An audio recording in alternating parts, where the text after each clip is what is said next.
Hey guys, thanks for watching. Thanks for listening. This is your host Thomas Irie from On the Hot Podcast. Today I have some bonus content for you guys. The bonus content we'll be covering will be regarding in the sport of basketball and the NBA world. If you guys haven't checked out episode 86, is now available on all four of our platforms: our Instagram account, our Facebook account, our YouTube account, and our Apple Podcast account. So let's go ahead and dive into the bonus content I have for you guys today. In the next segment, I will be sharing my thoughts on the NBA All-Star starters being announced. As we saw Thursday night on the TNT show, we saw that the NBA starters were officially announced for this NBA season, both in the Eastern Conference and in the Western Conference. So I'll be sharing my thoughts on how I feel about both of the starting conferences starters being announced. So right off the bat, the captains that we will be seeing will be LeBron James out of the Western Conference. I believe he is well deserved. He's showing that age is just a fine number. He is balling out at the age of 38, nearly hitting 40 years of age, still putting up a tremendous stats. When you talk about averaging points per game, rebounds per game, assists per game, he has a legit chance to become the all-time legit scoring leader in NBA history by the end of this NBA season. There's no and ifs or doubts about LeBron James being captain this year for the NBA All-Star starting team in the Western Conference. By the way, this will be LeBron James' sixth year in a row being a team captain for NBA All-Star Weekend. Now, when it comes to the Eastern Conference, I do have a sour reaction to this because Giannis, as great as Giannis is, here's my thought on this. I will say Giannis does deserve to be the captain when it comes to all the Eastern Conference starters. I will be voicing my opinion on who I believe should be the captain overall for the Eastern Conference that is not an NBA All-Star starter. But when you talk about the rest of the competition, I do believe that Giannis should be the captain of the Eastern Conference team when you talk about the best of the best players being conference captains, so they're not on the same team come All-Star night. So that's how I feel about the captains. I do believe that both guys should be starters for their respective conferences. So let's start off with the Eastern Conference starters. When you have Donovan Mitchell as one of the starting guards, I believe they got this one right. I said it a week ago on the podcast that Donovan Mitchell deserves to be an NBA All-Star starter. He's he's having a great NBA season in his first year with the Cleveland Cavaliers. He's averaging 28 points per game. He's one of the reasons why that young, gritty, hungry Cleveland Cavaliers team is a top 5 team in the Eastern Conference today. The second one, when it comes to guards, I do have a problem with. Kyrie Irving was the one that was named the NBA All-Star starter as the second overall guard in the conference. I don't believe he should be the starter. I think Jaylen Brown deserves it to be an NBA All-Star starter more. But I will give Kyrie Irving his credit. Ever since that Kevin Durant got hurt, he's stepped up and been a tremendous leader for the Brooklyn Nets. Ever since KD got injured. In Kyrie Irving's last 5 games, he's averaging 37 points per game, 7 assists, and he's shooting over 50% from the field. That's tremendous from Kyrie Irving. He's showing he can be a leader. And the games that Kevin Durant has not been around, they all have not translated to more wins and losses. They have actually lost more games than wins. And that is a problem for me as well when you're talking about guys who deserve to be an NBA All-Star starter coming this weekend. When you talk about Jaylen Brown, I believe he's been the more efficient player overall throughout the whole entire season, not just catching fire out of nowhere. I'm talking about a more efficient player on both ends of the ball.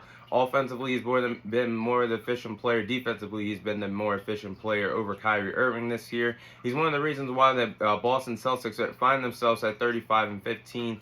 A first place in the Eastern Conference. I definitely believe that Jaylen Brown should be the NBA All-Star starter as a guard over Kyrie Irving.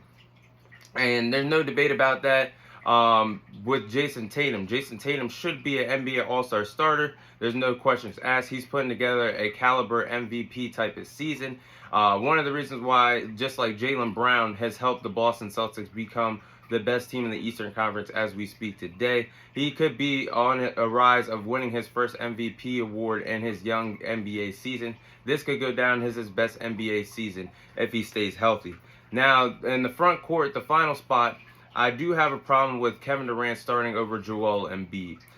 First off, Kevin Durant has missed more games than Joel Embiid. Like I just mentioned a few moments ago, Kevin Durant has missed time with an injury that has sustained him, missing a couple weeks now of NBA action. Joel Embiid has basically been active for a majority of the NBA season so far. Hasn't been sidelined for much. Obviously, NBA players miss games for load management and other reasons why. But Joel Embiid has been the more active player when you compare him and Kevin Durant missed games this NBA season. Joel Embiid is currently averaging 33 points per game, leading the league in scoring. How he is not an NBA All-Star starter blows my mind.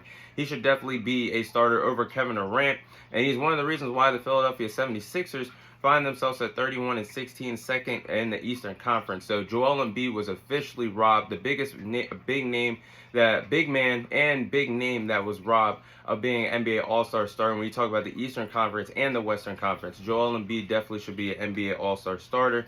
Then we move on to the Western Conference. I really don't have any complaints really about the Western Conference. Majority of these names that I named that is in the Western Conference, I said on the podcast a week ago that they should be NBA All-Star starters. But let's start at the guard position. Steph Curry is an NBA All-Star starter. Now, honestly, this is a hot take, but I do have a problem with this. I believe Shai Gilgeous-Alexander should be an NBA All-Star starter this year and should be one of the starting guards in the Western Conference. I said this was going to happen on the podcast. As I said, it wasn't going to be a surprise, but if SGA misses the NBA All-Star overall roster, it is not selected as a bench player, I'm going to voice my opinion on it. But I said on the podcast that SGA would lose a popularity contest when you talk about guards that are in the Western Conference of a Steph Curry, a John Morant, and a Damian Lillard. It was no surprise to me that he wasn't named an NBA All-Star starter, but I do believe that he did have the right to be a starter over Stephen Curry. So now, Shai Gilgeous-Alexander is actually averaging more points than Steph Curry.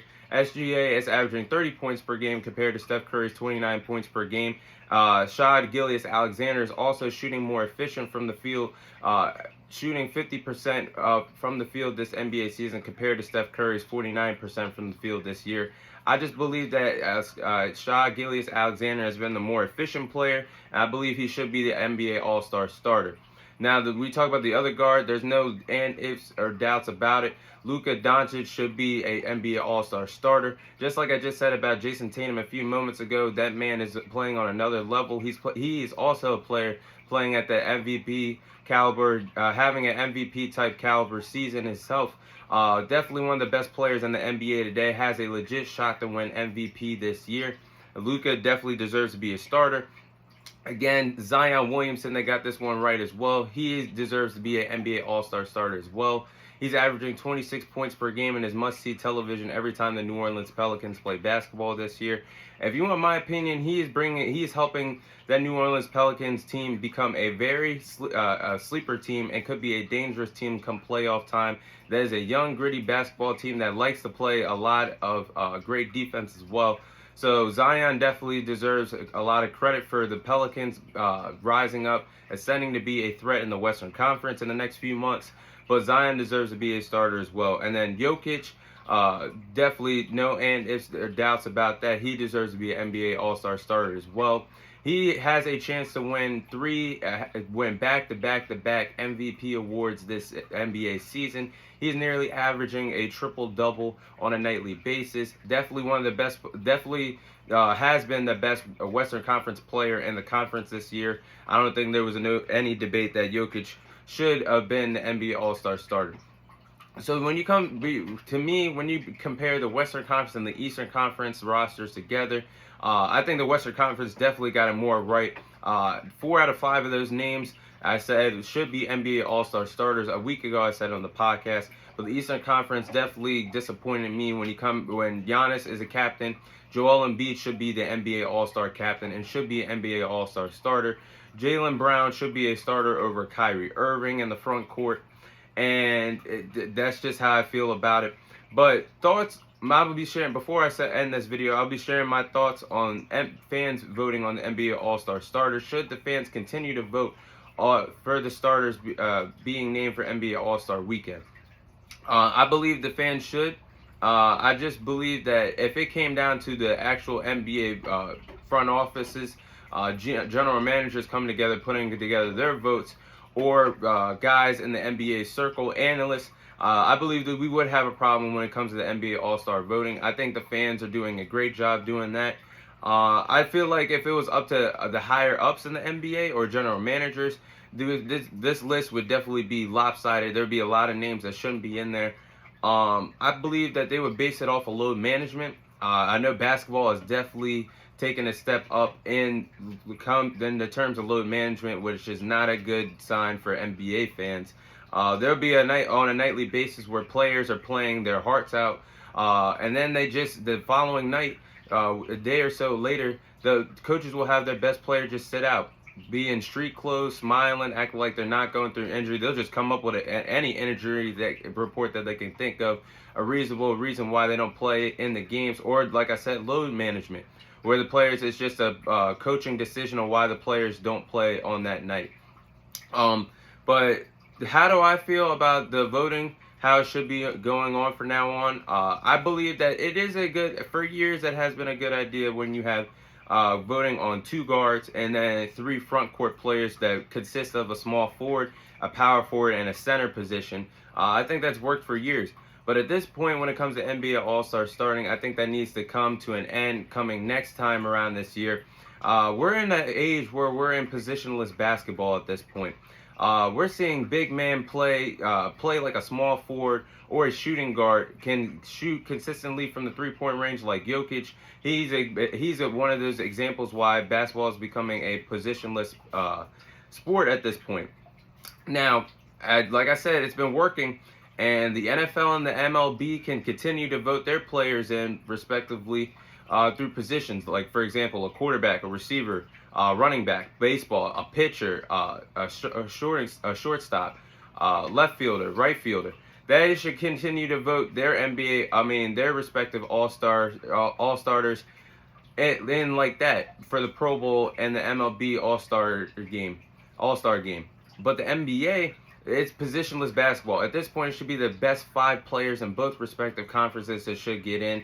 For example, if it's Joel Embiid, Giannis, KD, Jason Tatum, and Donovan Mitchell that all make it in, you have 4 front court players that I just named, but 1 guard, so be it. Western Conference, there's a lot of players that deserve to be starters as well that I didn't mention. For example, John Morant, Damian Lillard, Steph Curry. You have Luka and LeBron and Jokic. You could have, those are the top 5 names that come to my mind in the Western Conference right now, minus LeBron James. And it doesn't matter. It's positionless basketball at this point. That's how I feel it should be going on from now on. I think it should be the best of the best in each respective conference that should be named as NBA All-Star starters.